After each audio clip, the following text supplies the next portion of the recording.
بشرى الإجابة والقبول.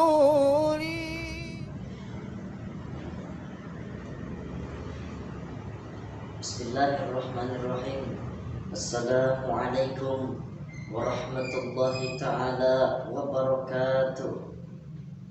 Alhamdulillahilladzi kana bi'ibadihi khabiran basira wa ja'ala fis samai burujan wa ja'ala fiha sirajan wa qamaran munira. Asyhadu an la ilaha illallah wahdahu la syarika lah wa asyhadu anna Muhammadan 'abduhu wa rasuluhu alladzi ba'atsahu bil haqqi basyiran wa nadhira wa da'iyan ila Allah bi idnihi wa sirajan munira. Sallallahu alaihi wa ala alihi wa ashabihi wa man tabi'ahum bi ihsanin wa sallim tasliman katsira. Amma ba'du. Pertama-tama dan yang paling utama yang diutamakan oleh para alim ulama, marilah sama-sama kita panjatkan puja beserta puji syukur kita kehadirat Allah Subhanahu wa taala yang maha atas, dengan nikmatnya yang tak terbatas, lautan yang terbentang luas, langit yang terpandang bebas, serta makhluknya yang berkualitas, pembongkar rasa malas, dan semoga kita semua ditempatkan di tempat yang pantas. Amin amin ya rabbal alamin. Salawat bertangkaikan salam, berdaunkan cinta, berakarkan kasih sayang, marilah sama-sama kita curahkan kepada sang proklamator Islam yang telah membawa umatnya dari zaman kegelapan hingga zaman terang benderang seperti yang saat ini kita rasakan. Minaz zulumati ilan nur. Siapa lagi kalau bukan intannya kota Mekah, berliannya kota Madinah, darah dagingnya Siti Aminah yang telah bermandian anak panah, Nabi besar kita Muhammad sallallahu alaihi wasallam. Mudah-mudahan kita semua mendapatkan syafaatnya di yaumil qiyamah nanti. Amin amin ya rabbal alamin. Hadirin yang dirahmati Allah Subhanahu wa taala. Sekarang ini banyak orang bisa memberi contoh, tapi sedikit orang yang bisa jadi contoh. Memberi contoh itu mudah, tapi jadi contoh itu yang sulit. Oleh karena itu Nabi kita Muhammad sallallahu alaihi wasallam adalah sesosok manusia yang bisa memberi contoh sekaligus mampu bisa menjadi contoh. Kemudian kenapa kita dianjurkan untuk mencontoh baginda Nabi besar kita Muhammad sallallahu alaihi wasallam? Jawabannya adalah karena beliau adalah sesosok suri tauladan yang baik bagi seluruh umat manusia. Hal ini tertera di dalam Al-Qur'an surah Al-Ahzab ayat 21 dikatakan, A'udzu billahi minasyaitonir rajim. Laqad kana lakum fi rasulillahi uswatun hasanah. Telah ada pada diri seorang rasul yang disuri tauladan yang baik. Lalu, apakah kita bisa mencontoh baginda Nabi besar kita Muhammad sallallahu alaihi wasallam? Jawabannya adalah bisa. Kenapa? Karena beliau adalah seorang manusia. Umpama kalau seandainya kambing disuruh nyontoh ayam, yang nyuruh nyontoh kagak punya pikiran. Kambing mah nyontohnya kambing, kebo nyontohnya kebo. Nah, orang nyontohnya orang. Makanya Nabi kita orang, bukan malaikat, bukan jin, bukan dewa, manusia. Kalau seandainya orang disuruh nyontoh orang, itu perintah masuk akal. Kenapa? Karena posisinya sama. Maka dari itu kita sebagai umat manusia bisa menjadi contoh, bisa mencontoh Nabi besar kita Muhammad sallallahu alaihi wasallam. Kenapa? Karena beliau merupakan seorang manusia. Hadirin yang dirahmati Allah Subhanahu wa taala. Nabi besar kita Muhammad sallallahu alaihi wasallam itu adalah sesosok manusia utuh. Cuman sekalipun manusia kualitasnya beda. Ini yang dinamakan dengan basyarun lakal basyari. Manusia memang, tapi jangan disamakan. Bobot bibitnya beda. Contoh, kita manusia, kita tidur. Nabi kita manusia, beliau tidur. Tidur Nabi, tidur mata doang. Hatinya gak pernah tidur. Tuh bedanya sama kita. Tidur kita keplok. Lagi, kita manusia, kita keringetan. Nabi kita manusia, beliau keringetan. Keringat Nabi harum wangi, bau minyak kasturi, jangan belum ada parfum. Keringat kita, nauzubillah.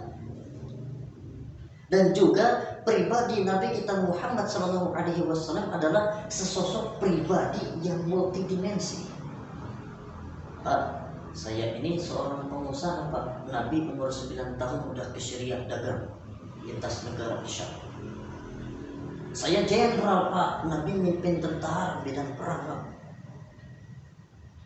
Saya mau balik Pak, Nabi dakwah Bung. Saya guru Pak, Nabi ngajar Mas. Innama bu'istu mu'alliman. Sesungguhnya aku diutus sebagai guru umat, guru bangsa.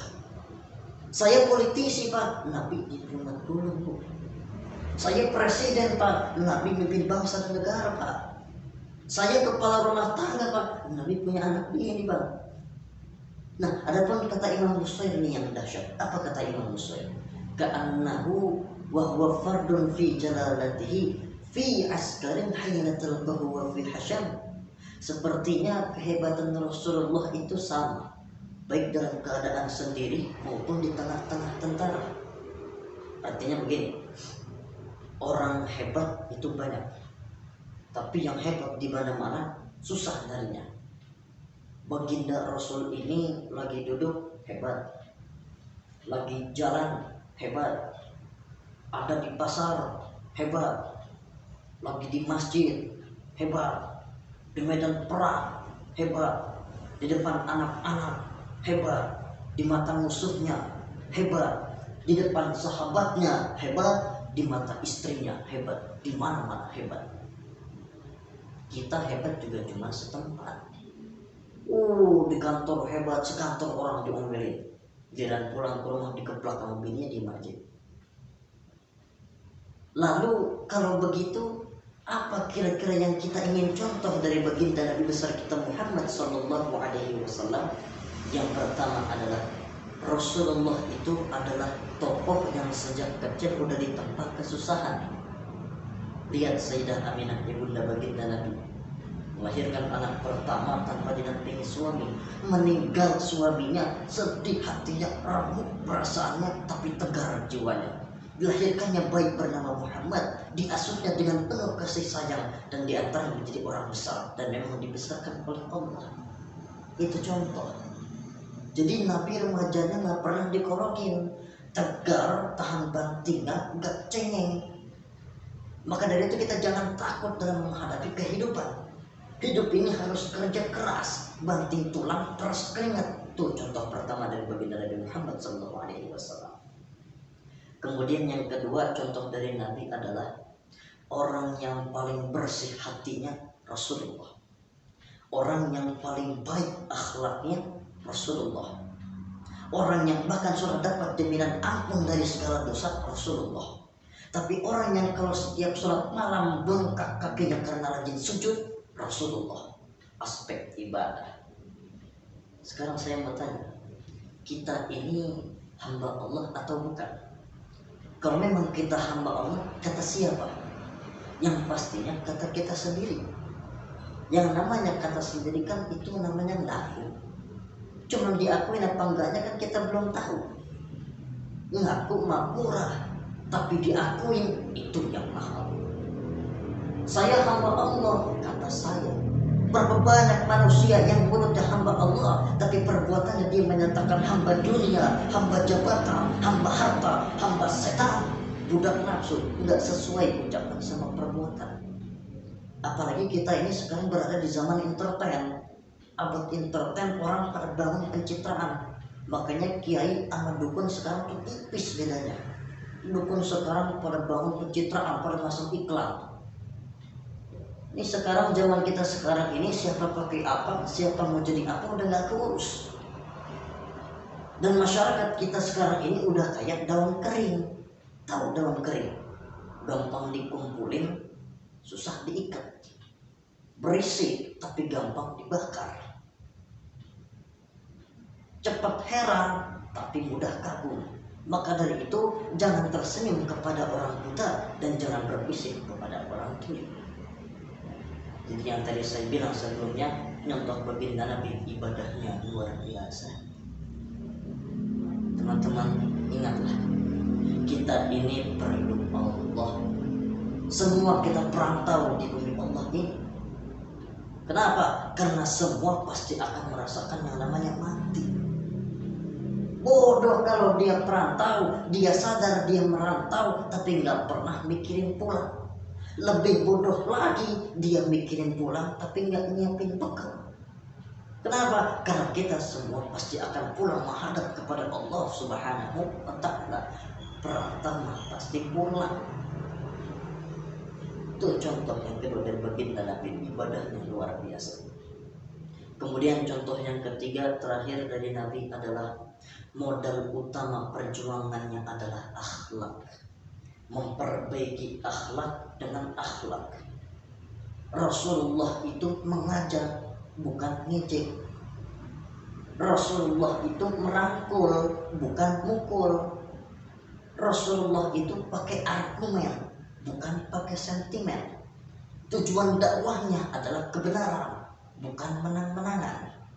Prinsip dakwahnya yassiru wala tu'assiru, basyiru wala tunaffiru. Mudahkan urusan orang, jangan dibikin sulit. Gembirakan orang, jangan ditakut-takuti. Maka dari itu dalam menjaga nilai-nilai akhlak itu penting. Lalu kepada siapakah kita harus berakhlak? Yang pertama, kita harus berakhlak kepada Allah Subhanahu wa Ta'ala. Bagaimana caranya? Dengan cara tidak menyebutkannya kepada sesuatu dan hanya menyembah kecuali hanya kepada Allah Subhanahu wa Ta'ala. Yang kedua, kita harus berakhlak kepada sesama manusia. Dan yang ketiga terakhir adalah kita harus berakhlak kepada lingkungan. Kenapa? Karena lingkungan yang sekarang itu udah gak ramah lingkungan yang dulu. Dan karena kitanya juga yang gak ramah sama lingkungan. Kenapa? Karena Islam juga mengajarkan rahmatan lil alamin. Itulah Rasulullah SAW sebagai role model generasi milenial. Mungkin ini yang dapat saya sampaikan. Mudah-mudahan bermanfaat bagi kita semua. Apabila ada tutur kata yang kurang baik atau khilaf, mohon dibukakan pintu maaf yang seluas-luasnya. Billahi taufiq wal hidayah wa ridha wal inayah wal afu minkum. Wassalamu alaikum warahmatullahi wabarakatuh.